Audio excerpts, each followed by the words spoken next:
Welcome back to Coaching Conversations. I'm Maria Savio. And I'm Lourdes. So today we're sharing from our book, A Path to Resilience, Small Steps to an Unshakable You. And it's a modern interpretation of ancient Stoic wisdom. That's one quote, one interpretation, and one takeaway that you can actually use today as a daily practice. And the more you return to it, the more it's going to return you to your center. So let's begin with today's quote, which is centered around the concept, choose your response. Whenever something triggers you, pause and ask, what is this really, and how long will it even matter? Don't let temporary situations control your lasting peace. You know, that quote, it cuts straight to the reality of life. We all face challenges. We all face challenging circumstances.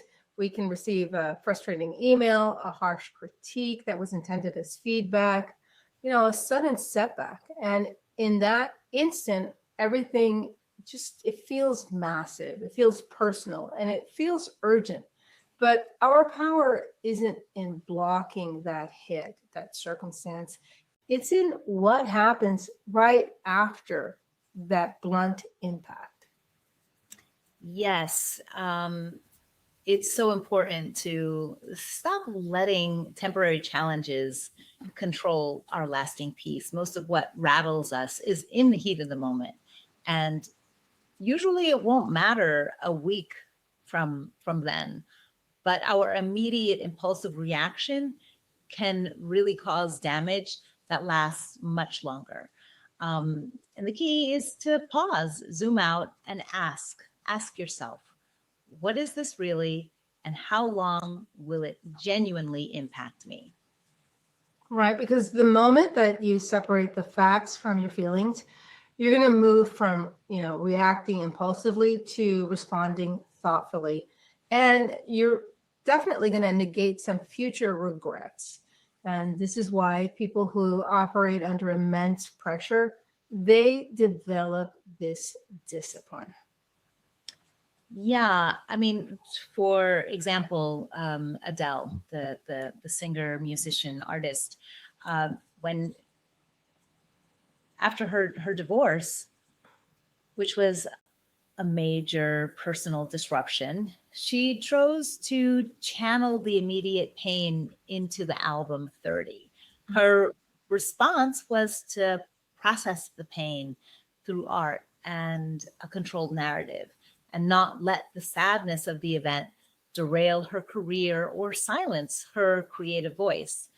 Another example is, day to day as parents, inevitably we all encounter the situation where a child throws a major tantrum in a public place.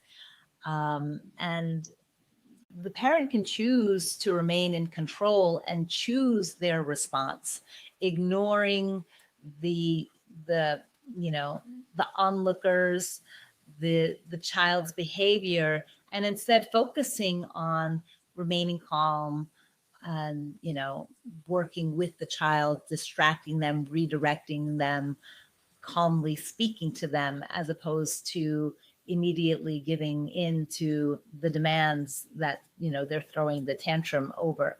I'm going to embarrass my daughters and let you know that they both did this. I think we were in a supermarket each time. They were little, probably around 2 or 3 years old, and separately because they're 3 years apart. But for whatever reason, and this was years ago, I must have read a parenting book, but I knew not to give in to my daughter's tantrum and just calmly, waited for it to pass and communicated that, no, it's not okay. And no, we're still not going to do that thing that you're throwing a tantrum over. But it's from a practice of cultivating that calm within your life and not succumbing to the pressures of a situation. Yeah, no, I mean, and going from parenting to like first responders, like doctors, firemen, policemen, and, experienced nurses when they're dealing with the constant emotional strain of losing a patient or facing the immense burnout. The experienced, nurse has to constantly pause and mentally separate the facts of, what's going on, the disease or illness, from their feelings, their personal feelings of powerlessness. And they have to choose to show up, with renewed empathy and presence day in and day out for the next patient. And the one thing that all of these people that they share is that they understand that the situation is temporary, but that their internal state doesn't have to be. When stakes are highest, this kind of discipline, it really becomes life-saving. So true. So, the power of choosing your response is demonstrated with really great clarity in the work of Christiane Amanpour. As a world-renowned journalist, she places herself directly in conflict zones, right? Environments that are likely to maximize fear and threat, right? She's constantly facing physical danger, unpredictable violence, and the chaos of human suffering, as well as the emotional burden of the stories themselves, right? She can't control the geopolitics, the shelling, or the immediate threat to her personal safety in those massive external events.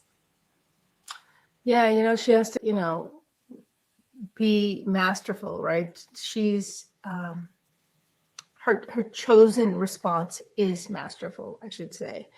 When immediate fear and emotion, that temporary visceral response, when they're raging, she really has to suppress them. She has to channel her focus entirely into prioritizing the objective facts and her journalistic mission, which is definitely the lasting purpose that she has.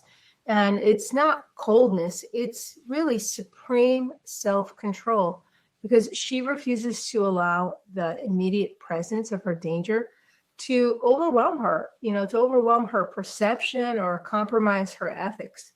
By her zooming out, she can acknowledge that her job is not to panic, but to gather, verifiable facts that will inevitably, inform the world. And, a task that has a true lasting impact that she's performing. Her ability to stay focused and rational under fire is the perfect illustration of choosing her immediate response over immediate emotional or physical danger and risk. Yeah. And you don't need to be in a conflict zone to apply this. When you experience a rude email, a flat tire, or the burn of criticism, this is your small daily conflict zone. Yeah, when we're faced with any, triggering situation, take that critical pause. That pause is critical. So consider how long this moment can genuinely impact you. If, if the answer is that it's not long, if it's not going to even be a day or a week, then acknowledge the feeling, but refuse to hand over your peace, because when you hand over your peace, that's when you're starting to create a lot of regret. Your thoughtful response is always more powerful than your impulsive reaction. So remember, you can't always stop life's conflicts and challenges, but you are always absolutely in control, or you can be, of how much power any moment has over your mood. So thanks for joining us, and we'll see you next time. That's your thought for the week. Don't let it stay just a quote. Let it challenge you. Let it shape you. Try it out and see how it changes the way you think and the way you show up. We'll be back next week with another reading from our book, A Path to Resilience, Small Steps to an Unshakable You.